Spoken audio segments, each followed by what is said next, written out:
ఇతనెవరో ఒక బాణానికైతే ఒక గ్రెనేడ్ని అయితే కట్టాడు. ఇది M67 గ్రెనేడ్ అని అయితే చెప్తున్నాడు.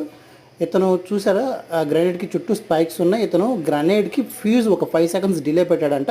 అంటే బాణం వేసిన తర్వాత అది టార్గెట్ హిట్ అయిన తర్వాత ఒక 5 సెకండ్స్ డిలే తర్వాత పేలుతుంది. ఇతను ఒక వాషింగ్ మిషన్ అయితే ఎంచుకున్నాడు టార్గెట్ కింద. వాషింగ్ మిషన్కి అయితే బాణాన్ని వేశాడు. అది టార్గెట్ అయితే హిట్ అయింది. సో దూరంగా పరిగెత్తున్నాడు, అది పేలుతుందని. ఒకసారి చూడండి అది ఎలా పేలుతుంది అనేది. హైలైట్గా పేలింది. పీసెస్ అయిపోయింది మొత్తం. మీరు క్లోజప్లో స్లో మోషన్లో చూడొచ్చు. ఈ వీడియో మీకు నచ్చినట్లయితే ఒక్క లైక్ చేయండి ఫ్రెండ్స్, అలాగే సబ్స్క్రైబ్ చేయండి.